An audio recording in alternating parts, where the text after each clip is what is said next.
Welcome home, Bitcoin truth seekers. It is Tuesday, February 7th. It's 11:22 a.m. here in the Arizona desert. And interesting day in the markets, etc. Powell did speak today, said a few things. We'll look at those. The market initially kind of pumped, and then it promptly is getting a bit of a rejection. We'll see how that goes. Is it going to keep moving or what? So bitcoindailyview.com got more for you there, links to indicators that I use and such. Feel free to buy me a coffee because I just like seeing those little coffees come in. It's fun if this brings value to you. Anyway, check it out. Fed will watch Federal Reserve Chair Jerome Powell discuss inflation, interest rates, and the economy. Well, he did, and we'll hit some of the points that he spoke on real quick here. I guess we might as well. Zero Hedge was a great place to watch this live. If you didn't feel like listening to him, you could just kind of follow the tweets. Powell, I haven't gotten any calls from President Biden. NASDAQ 100 extends gains 2%, I think, initially when he started speaking. Oil prices extend gains as crude up $3 to session high of whatever.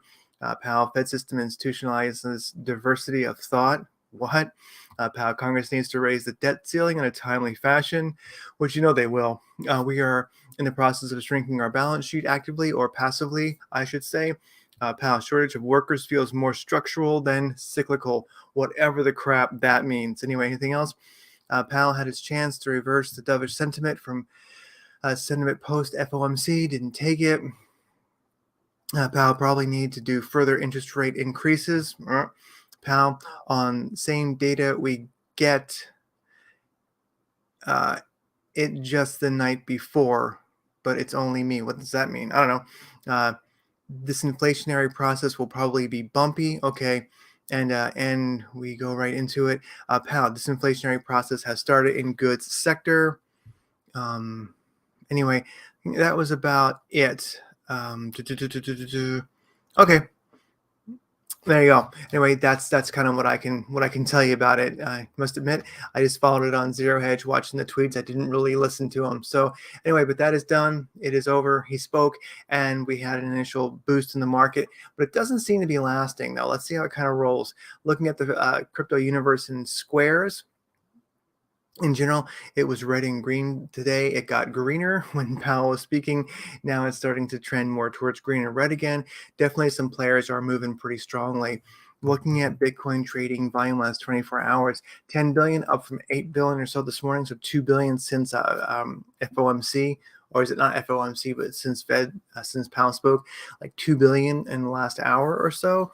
So that's kind of interesting, up 7.42%, mostly after Powell spoke. So it did seem like a lot of money was waiting for for his remarks before they kind of did anything. Now, if I refresh this real quick, looking at FinViz, the day opened kind of sideways, pumped on Powell speaking or right before he spoke, and now it's kind of retracing a bit. But if we do look at the S&P 500, since it's very, very correlated to Bitcoin, since they kind of are pretty much mirror copies of each other. Technology sector in the green, communication in the green, oil and gas integrated in the green. So in general, well, let's see how the S&P 500 does today. Definitely had some upwards movement in the Dow, NASDAQ, and the S&P 500. But right now, they're all in the green, but just slightly. Let's see if they can hold that today. I would like to see it. All right.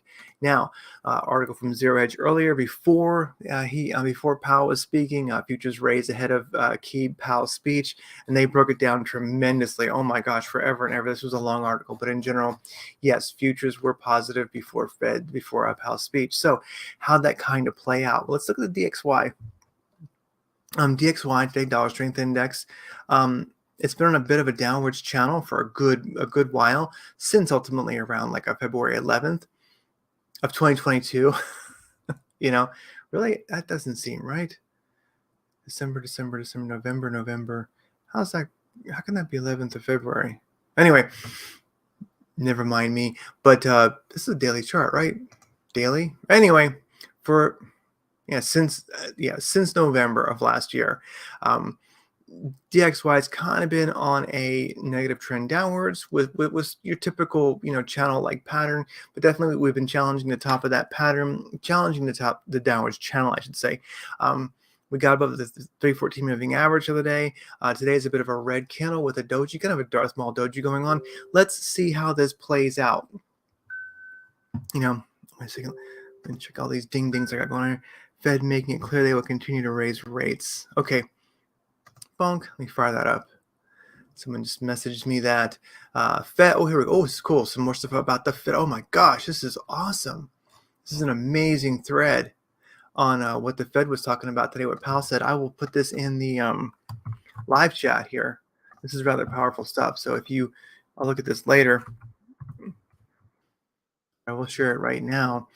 Fed's Powell will need to do more rate increases than look around and see if it's enough. Okay. Price stability is enormously beneficial to the public, allows sustainability, a sustainably strong labor market. And now recently, immigration has turned up again, may mean somewhat less pressure in labor markets. Oh, that's kind of cool. Oh, this is cool. Well, I'm not going to read it out loud to you. This would take forever, but I put it in the live chat, and I think this is a really great breakdown. Who did this? This is a good one to follow. Whoever put this thread out. This person's name is Seven. I'm going to FX commodities trader. Okay, well, I am following Seven. He's a badass. That was pretty cool. Good type in there, Mr. Seven. I dig what you're doing. I'm gonna retweeter that. Okay, well, there you go. So that I didn't have a better like this description of today's meeting, but there you go. Now it's in the live chat if you want to check it out. It's very powerful. Thanks for sharing that over at the Bitcoin Daily View Telegram chat. You can find that chat over at bitcoindaily.com. It's right there at the top, by the way. Join the Bitcoin Daily View Truth Seekers. It's a rather irreverent, crazy ass group of people who just chat a lot of memes and things like that. So, it's maybe parental guidance suggested, but not really. I think it's all just good news, good stuff, lots of memes, and occasionally some crypto news. All right, so DXY, top of this downward channel that it's been in for a while, broke up above the 314 these last couple days. This is like Thursday, Friday, then of course Monday. Now here's Tuesday. We're kind of finding a little bit of resistance at the top of this channel, and that's kind of to be expected. We did break above the 314, so really we do have a bit of a Darth Ball doji today. Let's see what happens. Really, if it does break above this channel and makes top of this channel support, and then also stays above that 314, starts moving towards that 200 moving average on the daily, that's going to be a rather dismal day for the market. Definitely, that will then all the hyperinflation and rate hikes are definitely working because the market and the consumer will be absolutely crushed. So it gets it over with if it cranks, but if it dumps, that kind of gives crypto a better chance to, and the market in general, a better chance to make money. So I would say these are the kind of times where you need to definitely perfect your skills if you're a trader at trading the market up and down. Because then if DXY continues pumping, you can just you can just short. If you play the market up and down, you don't really care if it's a bear or bull market. You just trade your time frames and you short and long and whatever, you're good to go. But I do know that I would say probably 98% of all traders probably are just long traders. They just buy the pumps, and it makes sense. It kind of follows our sort of linear logic in our brains a little bit better. So I'm always happier in a bear market. In a bull market, just because it's easier for everyone. Everyone gets to play. Shorting is a bit of a skill in and of itself.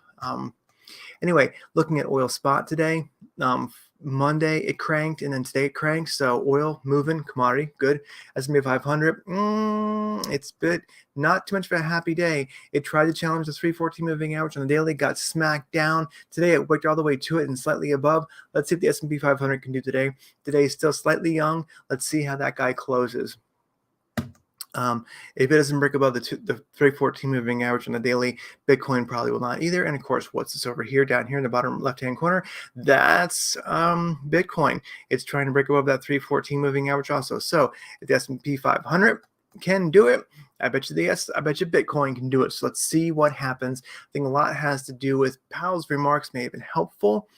Because that of course is the traditional markets, and they do affect crypto for sure. But really right now, an incredibly pinnacle moment for the DXY. If it breaks above this channel, like I said, and stays above that 314 moving average, and that becomes support as it begins to move towards a challenge of the 200 moving average, then just get good at shorting or get out. Okay, so with that said, Basically, gold today, a green candle yesterday, and a green candle today, recovering from its butt hammering that it got recently. Silver not pulling up yet. Silver definitely probably going to see a 314 moving average bounce. If it bounces at all, commodities as far as gold and silver getting ass hammered. Oil strong, Bitcoin not holding up too bad. S&P smackdown. DXY, yes, registering evil definitely is in control of the world today. Okay, so with that said, since Powell spoke this morning, most of the big exchanges are now in the green. I don't know, Binance US up 244%. I believe it. Dang. I like Binance US. And by the way, if you don't use Binance US, go over to bitcoinreview.com. I have an affiliate link there. Join up because it's become a valid exchange. It didn't have many trading pairs on it before, but right now it does. Binance US, it's a good exchange. I like it. Anyway, but the big Binance up 6%, and Coinbase up 10%, Kraken 14%, KuCoin up 13%. They're probably going to just continue today. Some are not quite in the green yet as far as the top like 20 or so, but they're getting there. So people, now that the market has kind of had its reaction to Powell, now people are getting back in, looking at derivatives. Longs versus shorts basically on Binance, 36 billion, up 5.99% last 24 hours. That's pretty low volume for derivatives, but the day is young. It's just getting started. Let's see what happens. Well, day is young for Forex because it's always open. Anyway, looking at the Bitcoin, the top 100, Bitcoin coming in at 22,786. I like what I'm seeing there. A couple alts really strong. Fetch.ai, FET, Singularity.net, Ajax basically doing great. Immutable X, Chills doing really good. The Graph, whatever that is, GRT, Lido DAO, LDO. We have some that are, most are kind of just doing sort of nothing, but some are definitely making some powerful moves, and they have ever since. Really, most of these, though, they're making moves right now, or making it before the Fed speech, Fed remarks anyway today. So let's see how it rolls. The ones that are making a big move, maybe we'll check those out before we get out of here. Anyway, looking at long versus shorts, 58% long, 41% short for Bitcoin on Binance. That's definitely a long bias for Ethereum. 52% long, 47% short. It's definitely a long, but not really positively, powerfully long bias for Ethereum on Binance. Okay, here's the thing. This is kind of unraveling as we chat here. Bitcoin, strong move this morning on the FOMC. I keep calling it FOMC. I mean, it's called Powell remarks from the Fed. Pumped hard, straight up, broke that 200 moving average in the 314, but did not hold it and got rejected even harder than it pumped. So what in the crap? This is a very, very interesting moment. Not particularly inspiring, at least not to me. Bam, a serious pump hit it in the 45-minute chart. You can see it here, hit the 200 and bam, got smacked down. Strong indicators, nice volume. I don't quite get what's happening, why it's doing that exactly. Let me go over here to bitcoinreview.com real quick here, and let's just fire this up. This guy here on the, let's do a 5-minute, let's do a 1-minute chart. This just kind of shows the shape of the market, kind of what's going on. Let's give this a second to refresh while we do other things. Anyway, Bitcoin pumped on the news and then rejected massively. That's the 45-minute chart, which tends to be very, very active for our short time frames. Looking at the hourly, yep, got above the 200 moving average and then smacked down hardcore. How about the 4-hour chart? How's that look? Yeah, 4-hour chart. That's rather interesting there. Yeah. Wow. I mean, what was going on this morning? What did you guys think? Interesting looking at this 15-minute chart. 15-minute was kind of interesting. 15-minute was riding the 200, working on kind of a recovery.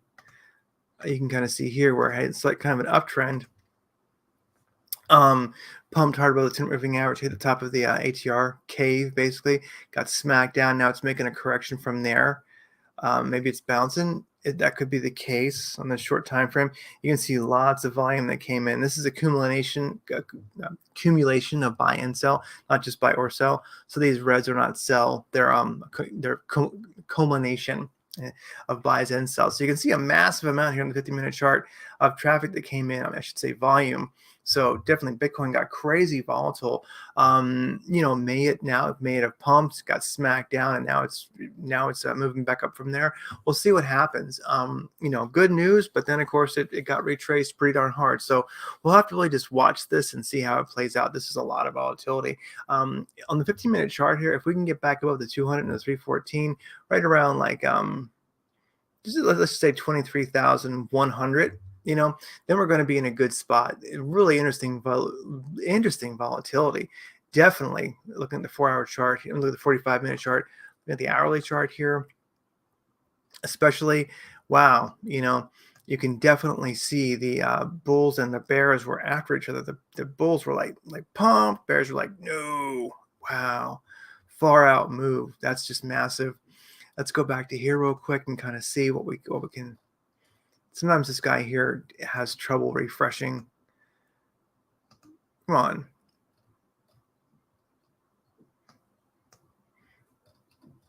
Yeah, you can definitely see. I mean, shorts got just wrecked like crazy. Crazy buy volume came in on the remarks, but then bam, shorts got wrecked. It's kind of like shorts got wrecked. Boom. Then people were putting in longs, and bam, longs got wrecked. Yeah, and this is showing the big exchanges like Binance, Bitfinex, Bybit, Coinbase, FTX. Well, it used to be FTX; it's not there anymore. But anyway, by BitMEX. So definitely, you can see that long shorts got wrecked and longs got wrecked. So in a way, looking at this, especially on the 15 hour chart, shows it. I guess you can especially see it on like the 15-minute chart too. Like shorts wrecked, boom, longs wrecked, liquidity created. So that's kind of how the big money plays. Now there's more Bitcoins for them to buy. So anyway, let's see what happens. It's almost like tempting to do something like this. I kind of like this. I think is an interesting pattern right here. Check this out. Let me find my little. Could this be? Just check it out. Just bear with me. Could that become here on the hourly chart? Could this become an upwards channel? Or it's the channel. Could this be the bottom now? We move from that. If you look at the 15-minute chart, you can kind of maybe see it. Boom. Let's see. We dumped out of the bottom of this channel, which was the 200 moving average on the 15-minute chart. But we're trying to get back in it. If we can get back in that channel, that could become the bottom. And then maybe we'll see some really groovy action, kind of like, just throwing it out there. Why not? We're in the midst of a lot of volatility, so we'll see how it rolls. Anyway, chart's not that exciting with this action. I've been doing. I hopped in Thor here at the bottom of the channel, and it's been moving up. It's been kind of happy. It's been nice. So Thor versus USDT. Nice chart in the 45-minute chart. It's pushing top of that ATR cave. I was kind of wondering if it was going to retrace a bit before it continued up. Today's action definitely gave it a pump and then a smackdown, down a wick below 200 moving average. Let's see what happens. Really, I'm still hopeful in this trade. I'm still in the green, but anyway, this is with this smackdown. These indicators are strong. Indicators are good. If this guy starts moving up, like if you were to look on like a 15-minute chart or something like that, yeah, I mean, it kind of is recovering now. So it's something like down the 15. Anyway, always trade at your own risk. I'm just just throwing out what I'm kind of doing, just thinking out loud. But Ruin versus USDT. I'm still in this trade. I think it looks pretty good. Today's volatility have definitely shaken it up a little bit. Like the whole market's been shaken up. Strong indicators. I like Thor versus USDT. I think it's going to ride back at the top of this channel. Looking at some other ones like Pond. I like Pond versus USD on the 45-minute chart. It's just a glorious looking thing. Nice, beautiful. It's been moving up for a while, but you can see this beautiful channel. It's been moving up. I like what I'm seeing. Indicators are starting to roll over a little bit here on the 45-minute chart, but it got smacked down with the volatility today.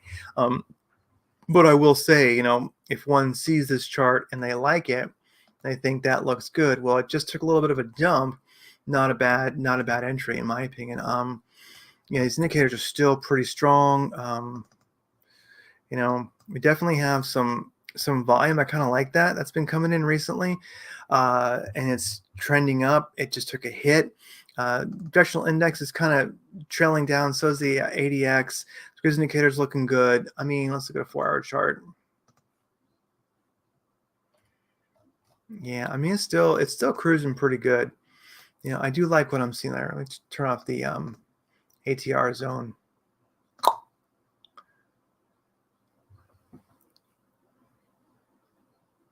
ATR. Oh, you know, a good one to look at too. Here is the 4-hour is the Keltner's. Keltner bands on the 4-hour chart. Definitely, you can see where Pond pushed up above the Keltners. Now it got back into the Keltners. Now it's just kind of pushing down. It got pushed down. Chart's not looking too bad in the 4 hours. You know, it probably was just pushing a little bit too hard. So that smackdown was probably to be expected, almost. Anyway, yeah. Pond looks good. It will probably continue up. You know, it's just my guess. I like these indicators. This thing's been cruising up for a while. Nice volume coming in. You know, always trade at your own risk. I'm just saying I do like I don't see any reason why this won't continue. Just watch it. If you use the Keltners on the 4-hour chart, you can kind of see that it has a hard time when it gets to the top of the when it gets above those Keltners. That's the top Keltner. That's when it's going to probably start to dump on you. Let me try to make this a little bit more clear to see. Kill the ATR zone there. See, yeah, and then I'll clear the drawings, and you can kind of see how powerful the Keltner ribbons are. You know, you can almost play like the green, then the red would have been in place to buy, then buy the green again. You can sell when it gets to the red. Yeah, they're pretty tight. Anyway, let's look at some other things that way. Ruin versus USDT with the Keltners. Boom! Isn't that great? You can kind of see what's going on there. You can see the Keltners are pretty powerful bands, and I think I have them over at Bitcoin Daily View. I think I have the ones that I use referenced there. Oh, there you go. You can see, you know, it's a great time, even though you're making like crazy gains. It's a great time to get out when you break above those Keltners, because you're just not going to go much further. I mean, you're gonna come back down, and now it's making a beautiful after a dump. And some volatility this morning because of Bitcoin. We got a great bounce off the bottom of that Keltner band for a REN versus USDT. That's looking nice. Sorry about that.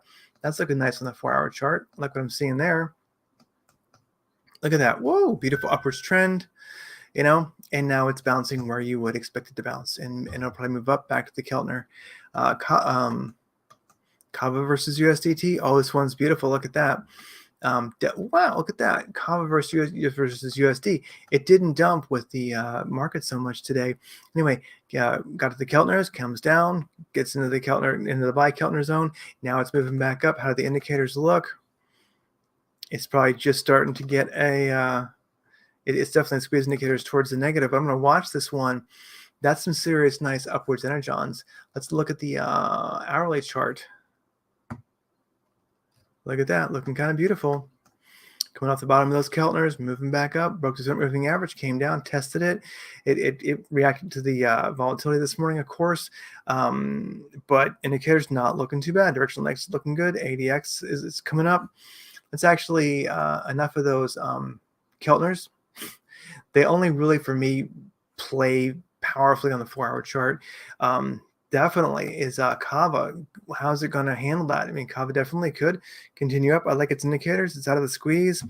Nice volume coming in on the hourly chart. I'm not quite ready to hop in there yet, but definitely Kava versus USDT recovering. I like seeing the alts. They all reacted, but a lot of them are kind of recovering.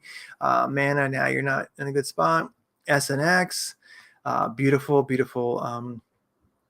Always watch for these purple candles by Sam. They usually are, you know, they are indicative of nice, powerful upwards motion. So definitely candles by Sam shows some power going on here. This one's moving up, hardly affected really by today's negativity in the market. Good volume. The volume is beginning to, if we look here, kind of trend down a little bit. I'm not quite ready to get into that one. A little overextended for me, but definitely it's making a strong move. When I see things like this, I usually tend to I see this zone here where it's had previous support and resistance, and you know, definitely it could continue up from there. Definitely could. You could almost get, if you're really adventurous, you could even try to like work a channel and be like, boom, look at that. Could that be an upwards channel? I don't see why not. There's kind of the heartbeat of the channel right here where it's at.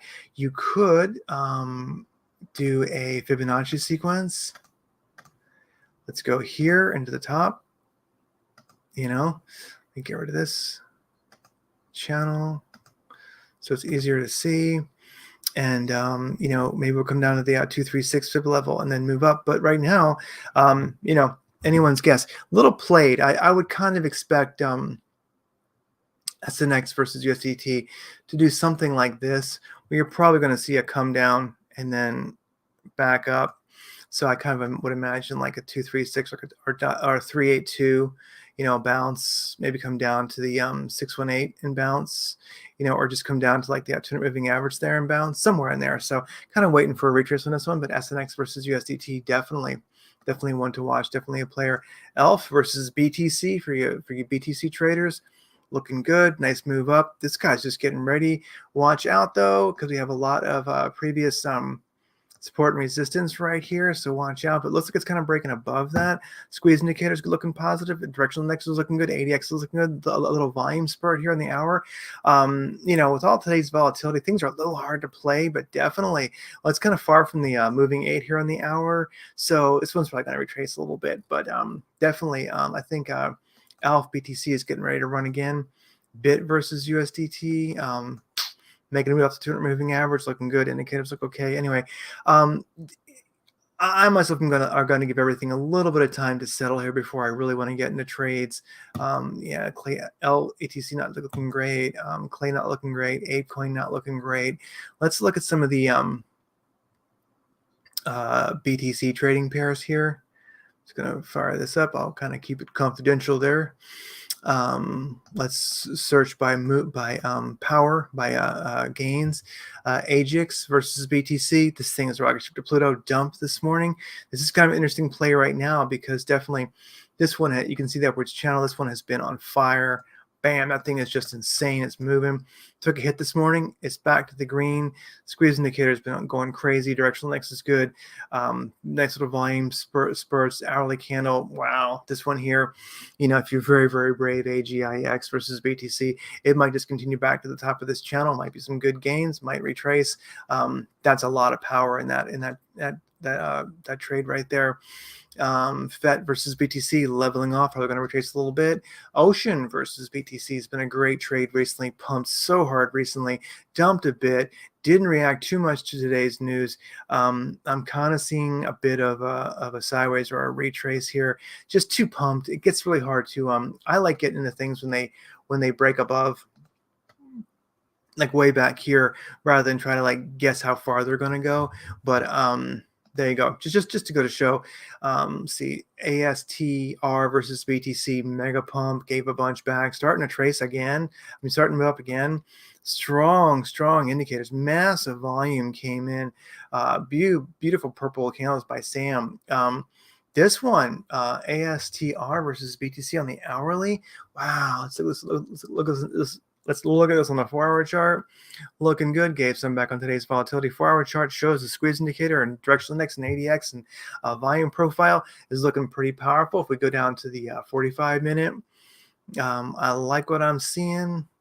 Yeah, looking at the hourly. Let's see. This is kind of interesting. Probably going to go sideways or retrace a little bit, but wow, I might even hedge slightly into a position in ASTR versus BTC with a tight stop and just see if it continues moving. I like what I'm seeing there. Well, anyway, guys, that's what I can see. It's a bit, sorry if I'm a little bit, I don't know, not too inspirational right now. I'm just kind of, this is a tough one. We had a lot of volatility. And it would have almost been better to hold off on any trades until after this meeting, after these remarks by Powell. And that's what it looks like via the volume for Bitcoin trading volume and such like that. And the volume picking up on the exchanges, most people did. So they're kind of looking to get in on these retraces on strong coins. And so like Rune versus USDT, good possibility right there. Pawn versus USDT, nice retrace there on a coin moving up. Ren versus USDT. This guy's kind of sideways. I wouldn't trust that one too much. Kava versus USDT and a little bit sideways, but like Rune, these just coins that I've been watching because they're performing well. Rune versus USDT, Pawn versus USDT. Those might be easy hop-ins right there for some gains because they gave a little bit back on a nice upward. Well, yeah, they gave a little bit back on their way up. So like I say, it's crazy. It's volatile. A lot of turbulence out there. Be careful. One thing I would say that I might do today is I might just chill here on the 15-minute chart. What I want to see is what I'm kind of seeing right now is you got to move up. We dumped, and now see we're challenging that 200 moving average again.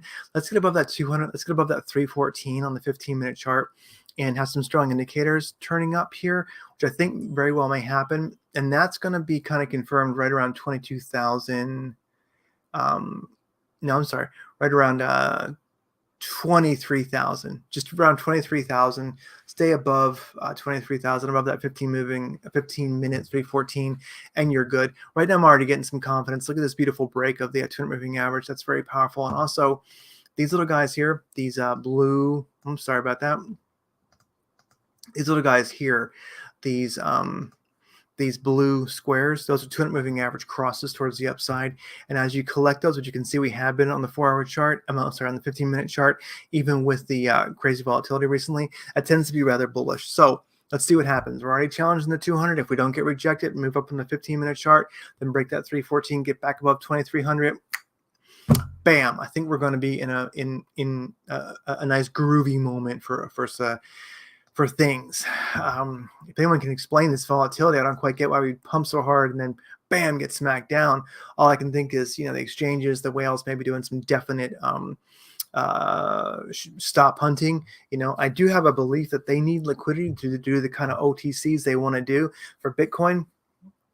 And these kind of moments are a great opportunity for them to just bam, wreck the longs, wreck the short, wreck the more retail level investors who are using leverage, and or just people who have stops in, and boom, as you can see here, yeah, this does pan out pretty darn well on the 15-minute chart. Powell's remarks start, it pumps, shorts get wrecked. You can see it right here, and then bam, longs get wrecked. What's that equal? Liquidity for the big money who was waiting for Powell to make his remarks.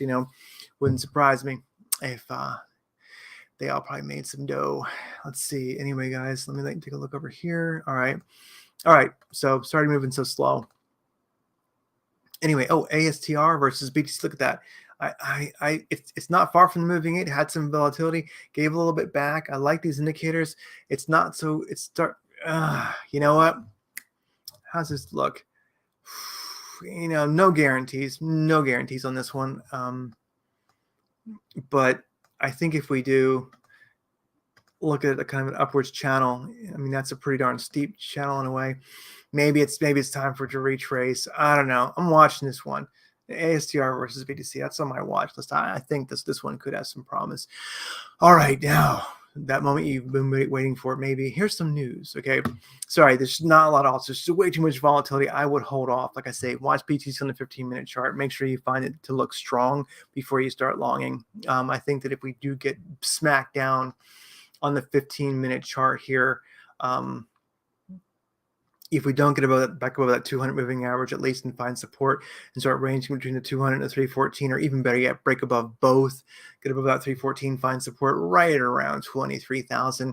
I'm kind of waiting for that. If that happens, if we get that move, then I definitely think it's kind of long. It's going to be a good opportunity to get into some longs at that point. But right now, I think that if we can get above the 200 and 314 on the 15-minute chart, then just hang tight, let the volatility settle, and see which way you want to go on some alts or Bitcoin. All right, with that said, now for some news. I'll rock through this real quick here. Zero Hedge, more than 5,000 dead in Turkey, Syria, as rescue work begins. I'm sure you know about this. I've been watching watching this, of course, and it's just, obviously it goes without saying, it's a dreadfully sad event. And if I can get it to work here, let me see here. Can I get it to work? I was trying to earlier. No, sorry guys, I don't have it. I'll do it later. I had some videos that I had saved. I was going to play real quick, but there's just heart-wrenching yet inspiring videos. This is awful. You all have already heard about it, but the thing is, this is just too big of an area, too many affected people for really rescue work to be very effective. There's just too many people who need to be saved or buried. It's awful. So anyway, we all know about it. It's just absolutely tragic. What do you say? Just terrible scene in Chicago Heights this morning. There's some big factory on fire, and I've heard that it's a furniture factory. I was kind of expecting it to be chickens, but it makes sense that it wasn't, looking at its location. Anyway, Chicago, really wild. I mean, look at that. That's a big fire in Chicago. Something burning. That's just not too beautiful, is it? And so other news here, House GOP tells spies who lied time to testify on Hunter Biden laptop. I don't care about the Hunter Biden laptop, to be honest with you. But what I do like seeing is this nasty character, John Brennan, the former CIA guy. How can you just have that look of just absolute, just disdain for humanity and all life, allegedly? How can you, look at that? He's just such a mean son of a bitch. I mean, he really is. And how could this guy hold office in our government? Just look at him. That's him smiling. That's, just something so nasty shouldn't be in our government, ever have been. And whenever he gets drugged to the stand and you have to watch him testify, just the look of hate and disdain that anyone any, non-reptilian hybrid bloodline should actually be able to question him. It just pisses him off. He's like, Anyway, it's always nice seeing him have a bad day. So I'll probably watch his testimony just because it makes me happy to see pure evil suffer so greatly, or not really suffer, but have just such disdain, just to see their, heart on their sleeve, as they say, just, I hate humans.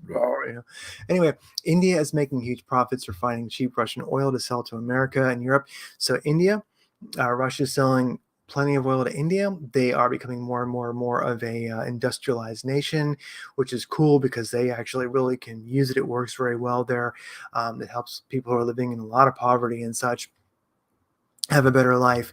And like I say, Russia is like, here you go. Here's like oil you possibly can buy at a great, great price. And India is like, yes, we like that. They're building out the refineries. They already have the refineries, but now they're building them out, strengthening their economy, employing more people, and now they're just selling that oil to every country that basically wants to try to sanction Russian oil, because we can't sanction it. And now we're making India a lot of money. And you know what? Good. Sounds good to me. Oh yeah, this was a cool article. I won't go into it all now, but basically the idea is that who knows if civil war is ever going to happen in this country. I kind of hope not, but if you actually start, if you for real analyze this world and what's going on, I won't get into this, but it's an amazing article. It's not coming from any kind of a bias. It's just sort of like, it's just I'll put it in the live chat. It's just food for thought. It's just kind of like, it just gives you, it just gives you some historical precedents for civil wars and stuff like that. And it's just interesting article. Armored personnel perspective from a tanker about the Bradleys and the such that is being sent to Ukraine. And he pretty much summarizes it like this, as many have, all the new equipment that we're sending over to Ukraine to aim at Russia. Basically, welcome to the Coronet anti-tank missile, and that is the fate of every one of those things, and everyone sending them knows it. So it's kind of a shame that we put people in those iron boxes and then blow them up, because basically every one of those has one of these waiting for it, and they got lots of them. Giddy up, Elon Musk identifies the State Department origin behind Twitter content control mechanism, the GEC, which I've never really heard of, Global Engagement Center. Been trying to read through this article. In general, I kind of gave it a quick brush through. Elon Musk, good guy, bad guy, I have no idea. But you know what? The Twitter files, nobody can be so cynical and to say that we already knew all of that and they don't matter. The Twitter files, as they say that they are dumping, that show, the kind of government integration into Twitter, and obviously other social media companies. And basically, it just shows that the company was honestly, Twitter was pretty much an intelligence agency in itself. And these Twitter documents, the Twitter files that are being dumped, too many people are negative about it and say they don't mean anything. Everybody already knew or whatever. No, we knew the censorship was happening. We knew there was bias, but to break it down so surgically is very powerful. And I don't think that anyone knew all of this. So it's kind of cool to see. Elon Musk, good guy, bad guy, doesn't matter. What's happening right now in the Twitter files is very powerful. And I think we're going to see a change in 2023. I don't know of what, but Twitter is just so insanely busted. And Twitter files, it is a good thing. It is a good thing. I mean, it's pretty wild. It's just, I won't belabor it. It's just, we're finding out a lot that I don't think anybody knew exactly explicitly how insane the integration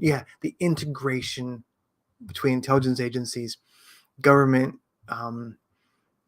right up to like House and Senate, basically, the integration of social media, government, intelligence agencies just was beyond belief. And there never was a Twitter. There was.